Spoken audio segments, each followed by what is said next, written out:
राजराजेश्वरी श्री परात्परी जय हो माता श्री अनसूया राजराजेश्वरी श्री परात्परी जय हो माता श्री अनसूया राजराजेश्वरी श्री परात्परी जय हो माता श्री अनसूया राजराजेश्वरी श्री परात्परी जय हो माता श्री अनसूया राजराजेश्वरी श्री परात्परी जय हो माता श्री अनसूया राजराजेश्वरी श्री परात्परी जय हो माता श्री अनसूया राजराजेश्वरी श्री परात्परी जय हो माता श्री अनसूया राजराजेश्वरी श्री परात्परी जय हो माता श्री अनसूया राजराजेश्वरी श्री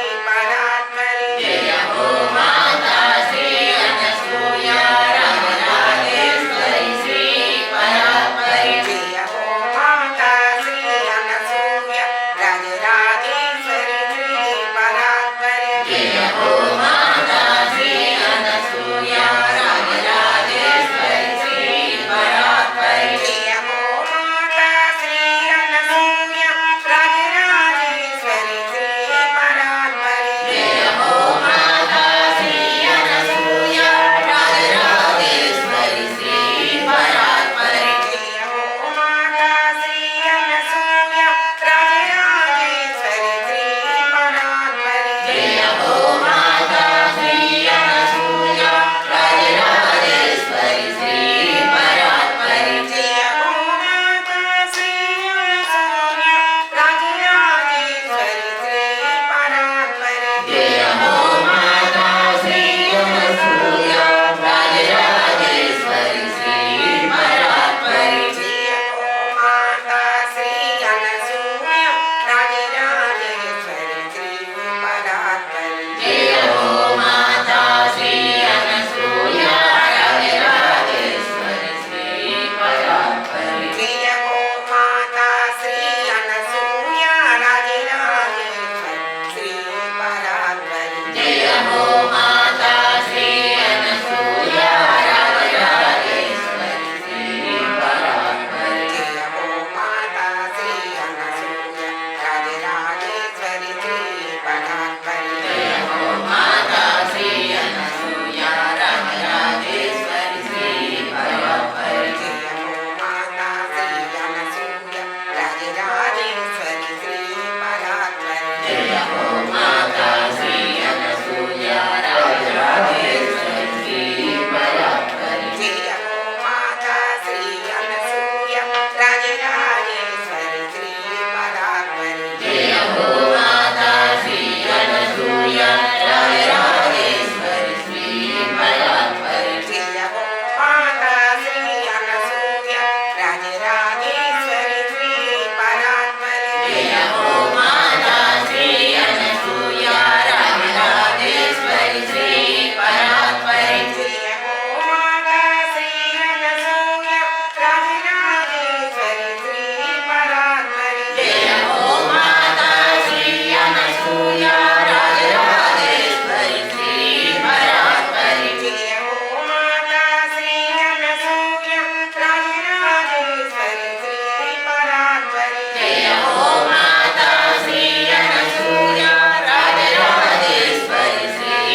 నమో నమో శ్రీ నాగేశ్వర నమో నమో అనసూయేశ్వర నమో నమో శ్రీ నాగేశ్వర నమో నమో అనసూయేశ్వర నమో నమో శ్రీ నాగేశ్వర నమో నమో అనసూయేశ్వర నమో నమో శ్రీ నాగేశ్వర నమో నమో అనసూయేశ్వర నమో నమో శ్రీ నాగేశ్వర నమో నమో అనసూయేశ్వర నమో నమో శ్రీ నాగేశ్వర నమో నమో అనసూయేశ్వర నమో నమో శ్రీ నాగేశ్వర నమో నమో అనసూయేశ్వర నమో నమో శ్రీ నాగేశ్వర నమో నమో అనసూయేశ్వర నమో నమో శ్రీ నాగేశ్వర నమో నమో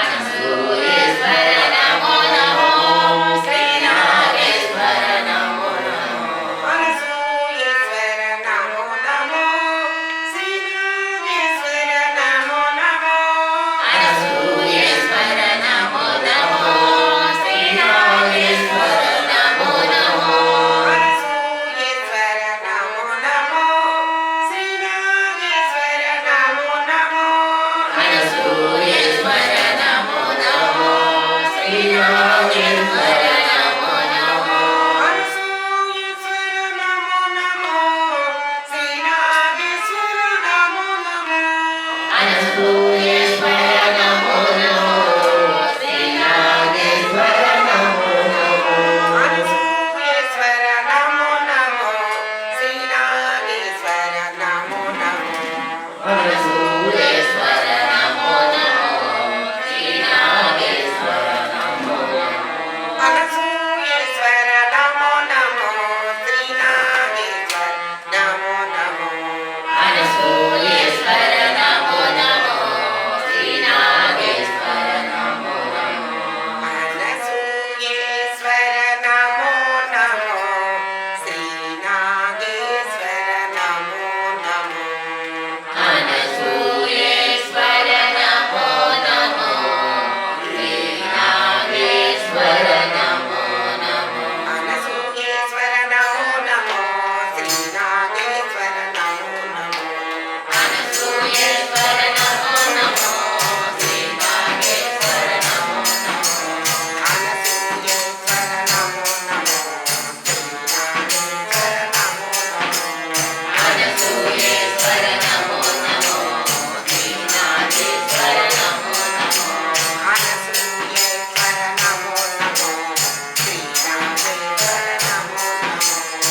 అనసూయేశ్వర నమో నమో శ్రీ నాగేశ్వర నమో నమో అనసూయేశ్వర నమో నమో శ్రీ నాగేశ్వర నమో నమో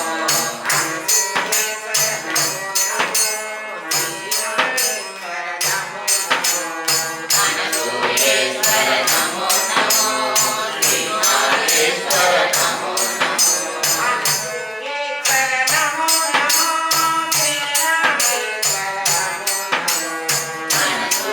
అనసూయేశ్వర నమో నమో శ్రీ నాగేశ్వర నమో నమో అనసూయేశ్వర నమో నమో అనసూయేశ్వర నమో నమో శ్రీ నాగేశ్వర నమో నమో అనసూయేశ్వర నమో నమో అనసూయేశ్వర నమో నమో శ్రీ నాగేశ్వర నమో నమో అనసూయేశ్వర నమో నమో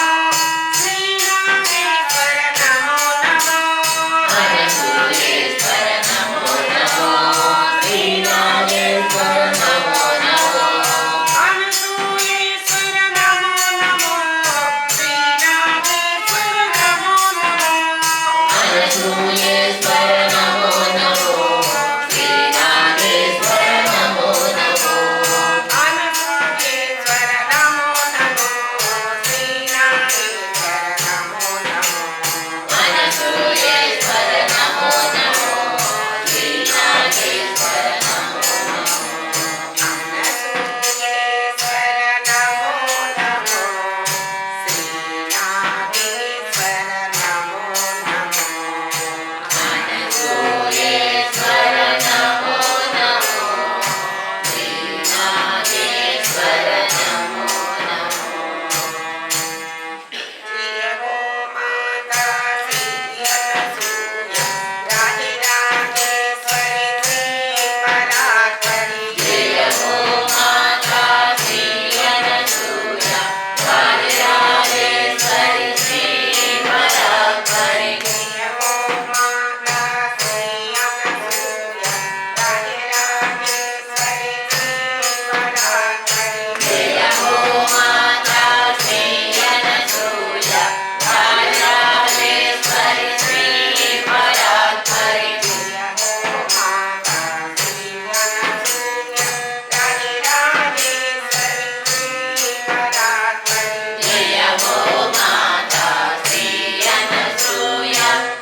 ఈరోజు మనం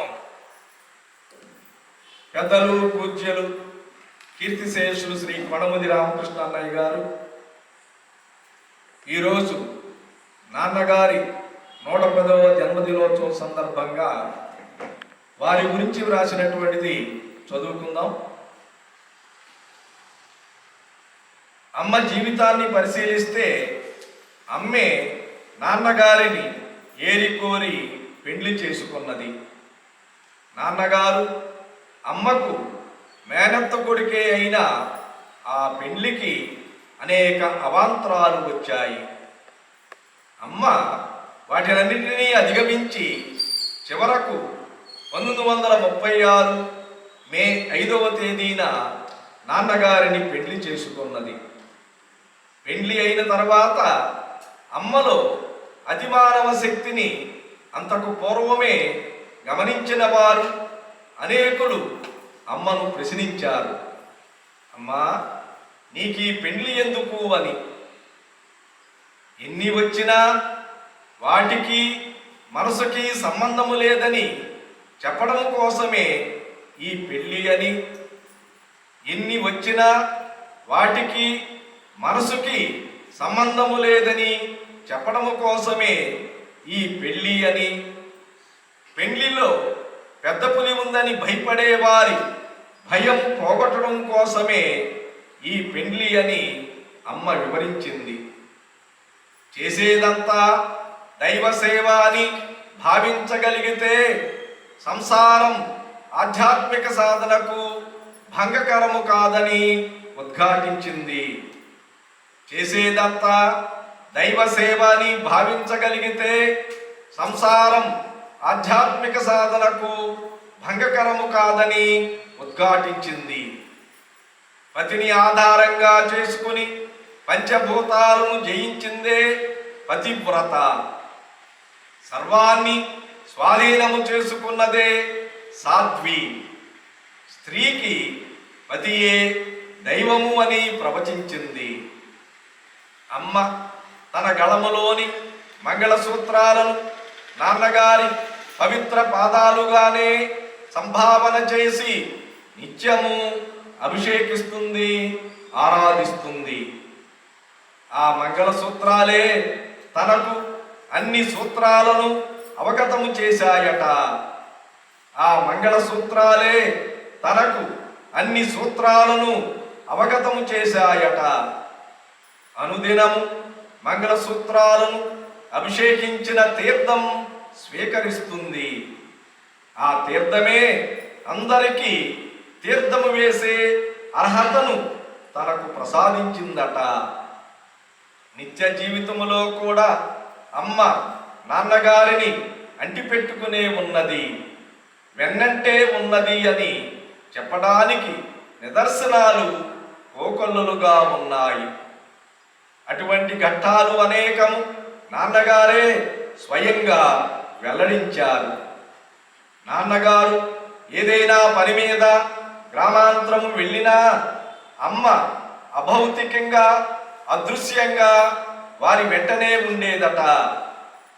కొన్ని సమయాల్లో అమ్మ కంఠం వినిపించడము, అమ్మ గోచరించడము జరిగేది. 1954లో నాన్నగారు విజయవాడలో ఒక చోట కూర్చుని లేచి వెళుతూ కూర్చున్న చోట తన సంచి మరిచిపోయి వెళుతుంటే అమ్మ గొంతు వినిపించిందట. సంచి మరల్చి వెళుతున్నారు, తీసుకోండి అని. సంచి మరచి వెళుతున్నారు, తీసుకోండి అని. వెంటనే వారు ఆ సంచి తెచ్చుకున్నారు. ఆ సంచిలో అతి ముఖ్యమైన కాగితాలు ఉన్నాయట. 1963లో నాన్నగారు మొక్కపాటులో చాలీచాలని నులక మంచంపై పడుకుంటే జిల్లెలమూడిలో ఉన్న అమ్మ శ్రీమతి వసుంధర వాళ్ళతో ఆ విషయము చెప్పి సరైన ఏర్పాటు చేయమని ఆదేశించింది. 1972లో నాన్నగారికి గుంటూరులో డాక్టర్ జేవి కృష్ణారావు గారి ఆసుపత్రిలో ఆపరేషన్ను తిలకిస్తూ ఆ సమయంలో నీవు జిల్లెలమూడిలో ఉండినను నా చెంతనే ఉండగలవనియే నమ్మిక అని వ్రాసుకున్నారు. మరి అంతకుముందు ఎన్ని సంఘటనలు ఆధారంగా నాన్నగారికి ఆ నమ్మిక ఏర్పడిందో. అమ్మ నాన్నగారిని అనేక ప్రమాదాల నుండి, ప్రాణాపాయ స్థితుల నుండి కూడా కాపాడింది. ఒకసారి అలాగే ఒక బస్సు ప్రమాదము నుండి తప్పించింది. 1975లో నక్సలైట్లు జిల్లెలమూడి ఆశ్రమంపై దాడి చేసినప్పుడు అంతకు కొద్ది నిమిషాల ముందే నాన్నగారిని ఆ స్థలము నుండి మరో చోటుకు పంపింది. లేని ఎడల ఆనాడు నాన్నగారికి ప్రాణ సంకటం ఏర్పడి ఉండేది. లోకములో అప్పుడప్పుడు వింతలు జరుగుతుంటాయి. ప్రకృతి వైపరీత్యాలు సంభవిస్తుంటాయి. ప్రళయాలు ప్రభవిస్తుంటాయి. ఔషధాలు వ్యాధిగ్రస్తం కావచ్చును. అమృతానికి ఆయువు క్షీణించవచ్చును.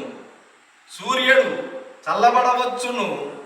చంద్రుడు మంటలను విరజమ్మవచ్చును.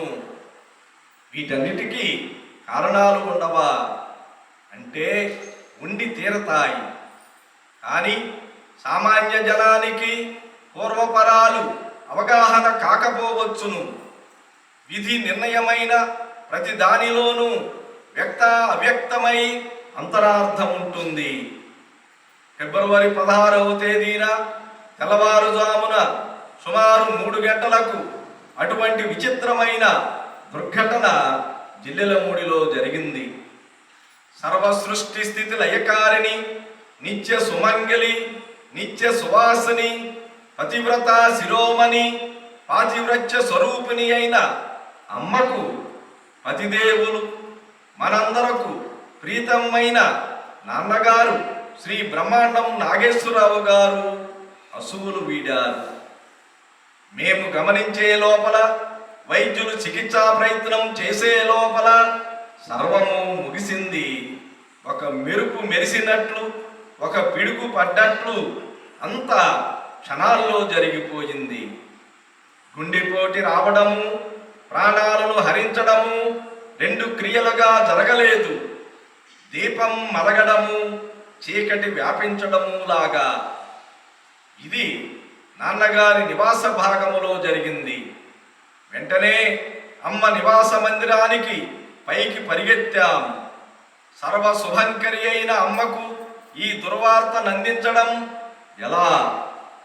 అందులో ఇటీవల అమ్మ ప్రమాదకరమైన అనారోగ్యానికి గురై ఇంకా పూర్తిగా స్వస్థత పొందలేదు.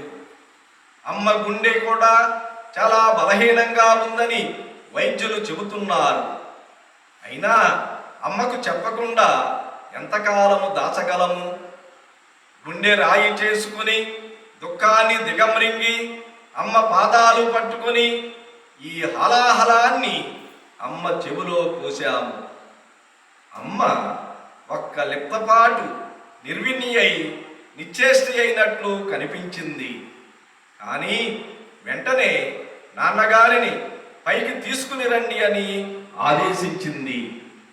మేము గబగబా వారిని పైకి తీసుకువచ్చి అమ్మ మంచం పక్కనే మంచం వేసి ప్రక్క వేసి పడుకోబెట్టాము.